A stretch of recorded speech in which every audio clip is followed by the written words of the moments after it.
one of their own charged with murder, many are focusing on how Senior Constable Beau Lamar Condon ever passed the force's psychological screening and how he was allegedly able to access a gun outside work hours. Commissioner Karen Webb coming under fire for calling the alleged murder a crime of passion. Whenever I hear the term crime of passion, I cringe.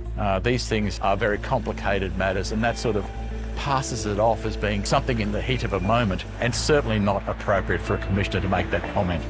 Are there questions over your leadership? No. And that's offensive. The Commissioner today dismissed the criticisms. There will always be haters. Haters like to hate. Isn't that what Taylor says?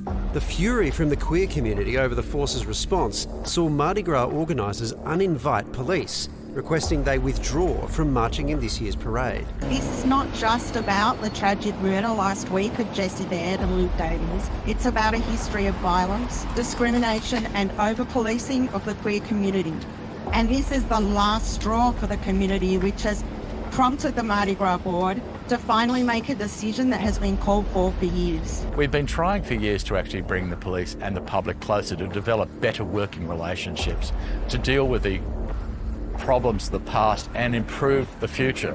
So to exclude the police from that sets us back a couple of years, and I don't think this is the time for it.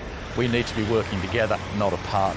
But the community is divided over the best way forward. The Sydney Gay and Lesbian Mardi Gras board is reflecting a community concern and frustration with the police and with historic policing practices. However, it's my view that it's best that the police stand with us 365 days a year, and that includes during the Mardi Gras parade. So with the spotlight on not just the investigation but the force itself, how can police ease growing concern in the community? New South Wales Police Commissioner Karen Webb joins us now. Commissioner, the accused is one of your own. He allegedly used a police-issued weapon. How much responsibility does the force take for this? Well, I've made it clear from the beginning that whilst this is a homicide investigation, we've also declared it as a critical incident investigation, which means that our oversight agency, the Law Enforcement Conduct Commission, will also be oversighting the investigation to look at the circumstances relating to this issue. In addition to that, I have commenced an internal review, which started on the weekend, to look at our own systems and processes around the access to firearms on and off duty, in particular where it relates to a specialist unit or where officers are performing duties not at their normal place of work. To assist me in that, I've asked the Chief Commissioner from Victoria Police to assist me with the services of a senior officer to help us work through that, to make sure that this doesn't happen again. Commissioner, a lot of questions are being asked now about how the accused was allowed into the force in the first place. Do you accept as a starting point that your psych evaluation process has failed?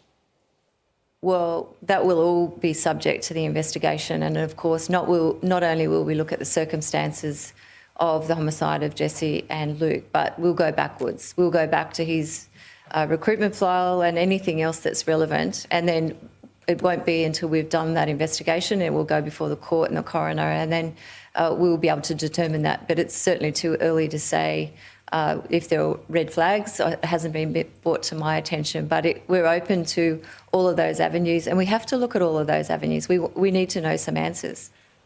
This case, Commissioner, it's stirred up a lot of big emotions. How would you describe police's relationship with the queer community at the moment? Well, in some sectors it's tense, and people in the community are concerned about the relationship and whether that relationship has deteriorated because of this.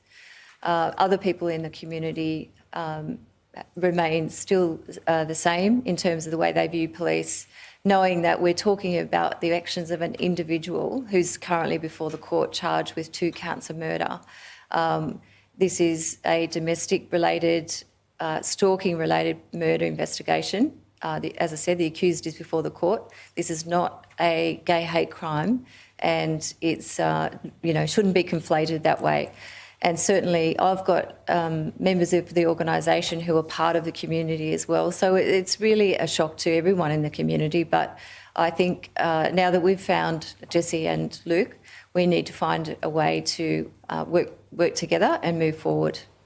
As Police Commissioner and an integral part of the community, how do you feel that some don't want to see a police uniform in the parade on Saturday? Well, that's what I heard when I met with Mardi Gras today, because of the concerns of a couple of issues, and that obviously on the back of the Special Commission of Inquiry into gay hate. That was tabled at the end of the year, and we're working through the recommendations of that report, coupled with the murders that have been committed now before the court. So, of course, that's caused some concern in the community, and that worries us, and that's not the place we want to be in. We've been involved with Mardi Gras and participated in Mardi Gras for the last 20 years. And it's been a real capacity builder, a real community builder between police and the LGBTIQ plus community. And it's important that we find a way forward now. Okay, New South Wales Police Commissioner, thank you for your time. Thank you.